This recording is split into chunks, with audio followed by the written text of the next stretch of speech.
It's higher than I imagined.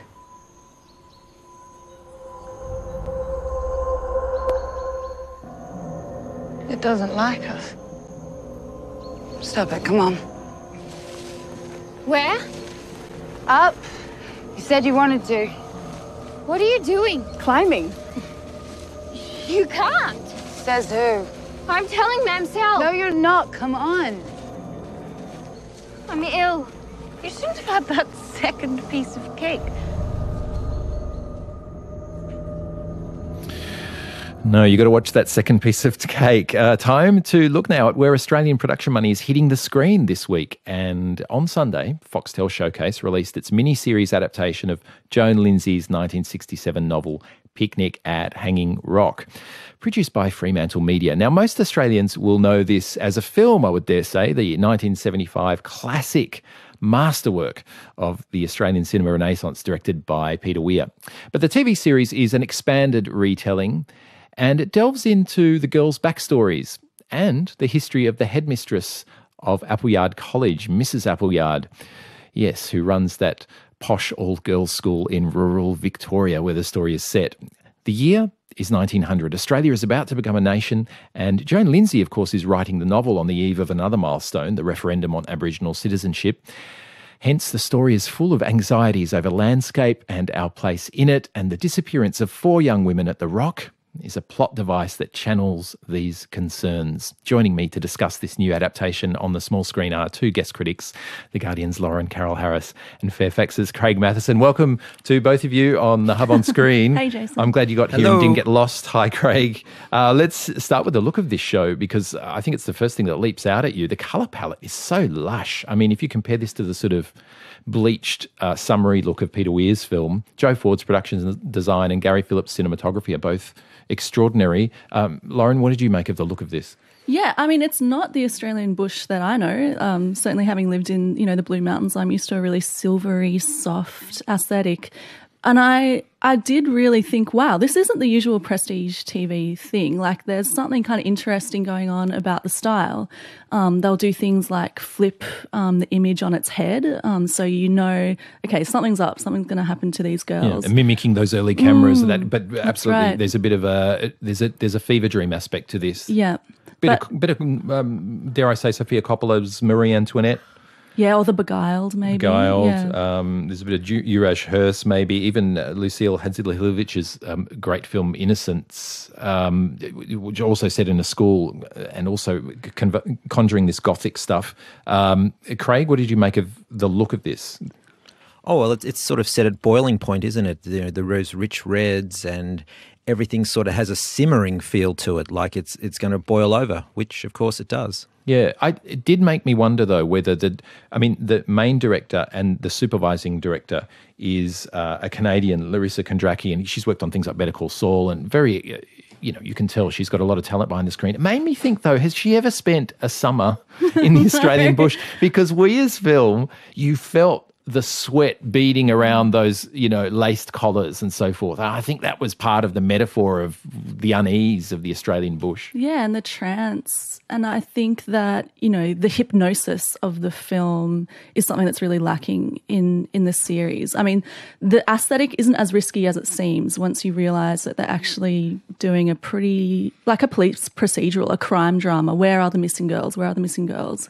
And I always thought that was the least interesting aspect of Picnic at Hanging Rock. I don't really care where the girls went. It was more the fact of they're being swallowed by this kind of really mysterious, enigmatic, and a landscape in which they are foreigners. Craig, would you agree with that? I mean, we've got an executive producer here, Joe Porter, who has a background in that kind of procedural sort of TV and the soapier end of TV. Nothing wrong with that. Wentworth, she's worked on, Wonderland, and a lot of the credits of the key sort of people seem to be in that kind of zone, which is perhaps why they got Larissa Kondracki on, because she comes from that prestige North American TV background. But would you agree that that's the register at which this new Picnic at Hanging Rock is sitting?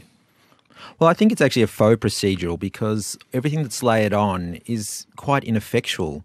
It's a show where they just keep putting different references in and they never really get to anything and they never actually prove to be galvanizing or transformative. I found it was almost a kind of very literary, tasteful sort of obscuring of what was happening. You know, let's refer to this character and give them something, but we won't take it very far. And then we'll flip to this character, but we won't take it too far. You know, it's like layering and layering, but there's nothing underneath.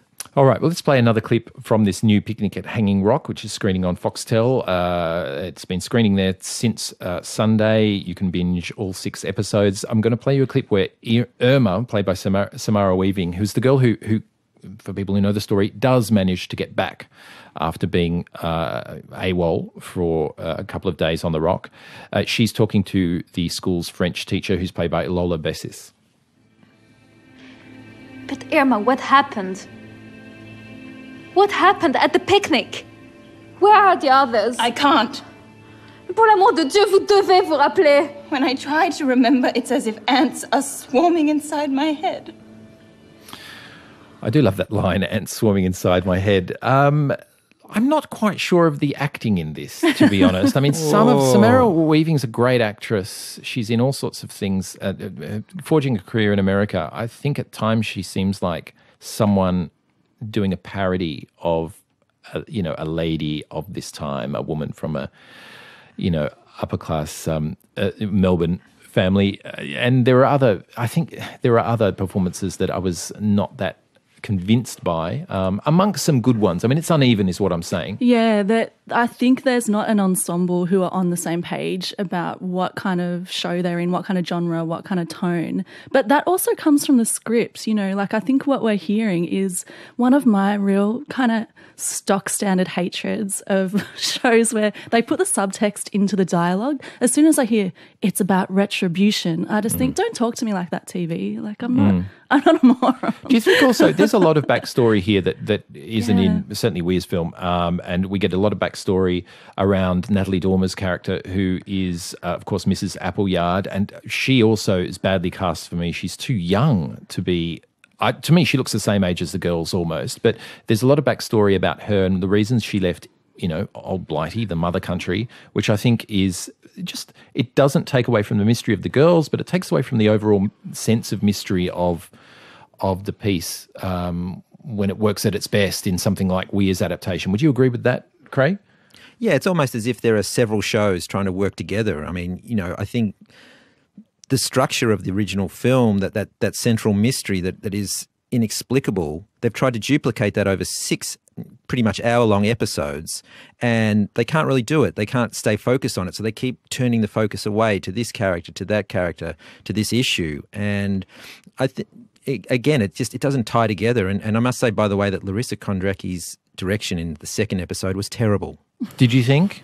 It was ripe. It was why? Had no sense of the space. Those terrible tilted cameras to show that, something's not right. I'll turn the camera on the side.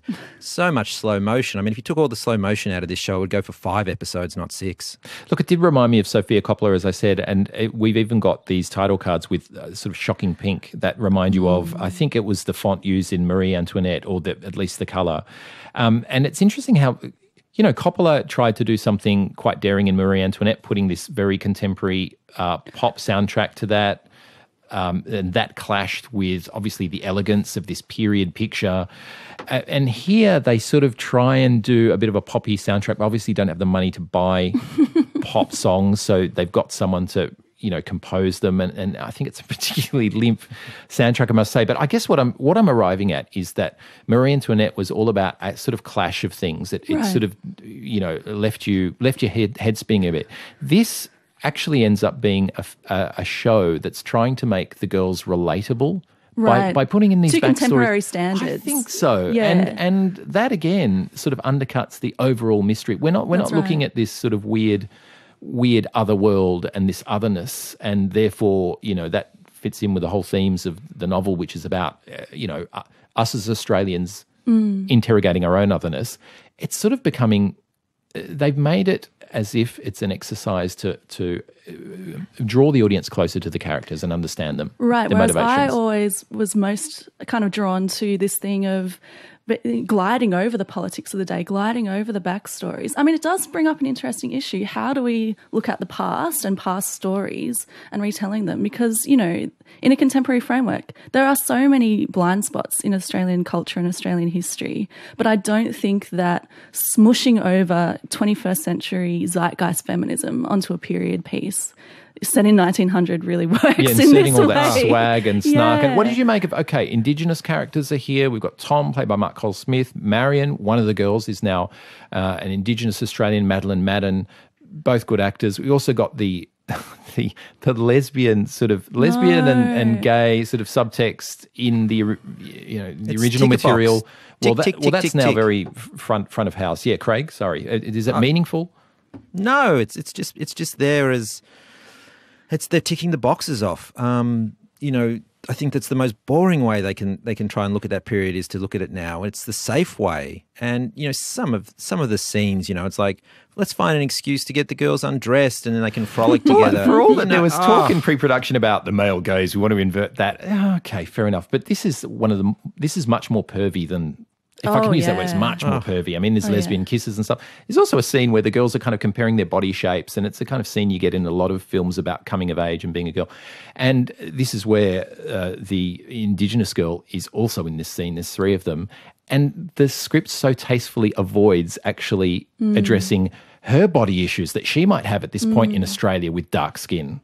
It kind of doesn't go there enough. Beyond the casting of a local Indigenous woman, I didn't think that there was much interrogation of this theme, whereas, the original, and I keep going back to the original, but a remake does invite comparisons with, what's the essence and of we're talking this about screen tale. here, so for us, the original is Weir's film, not the novel, but no, right. I mean, I'm joking. And the original did kind of engage, I've always read, with this theme of an Indigenous landscape through absence. And I always thought that the landscape stood in for an Indigenous presence. And that's totally lacking in the original, which makes you think, well, why remake it in a contemporary framework if actually what it was saying 40 years ago was so much more compelling in relation to women in an Indigenous landscape that they're not really meant to be in. All right, we've got to wrap it up. We're losing time.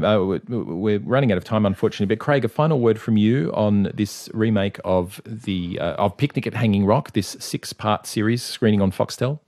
Well, what's particularly galling is that Foxtel 2 years ago made a fantastic series about the mysteries of the Australian bush, about a woman's search for herself, her identity in commuting. It's called The Kettering Incident. It was an original piece of Australian work. The best Australian TV we've ever made. Yeah, go on. Why go? They're going so much backwards from that. It's quite galling. All right. Well, that's our disappointed reaction to Picnic at Hanging Rock. Look, I think it's kind of worth a look because there are so many aspects of it that I think are quite beautiful, and at a pure procedural sort of level, I think it'll be enough for people, but I don't think this is any kind of masterpiece or anything that comes near the bravura of Peter Weir's adaptation back in the mid-70s, unfortunately. Look, guys, thanks very much for coming in and talking me through your opinions on the new Picnic at Hanging Rock. No, thank you. Thank you.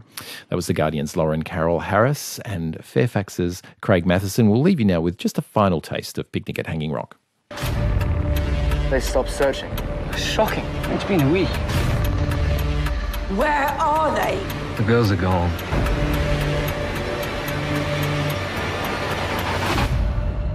Missing. Presumed dead.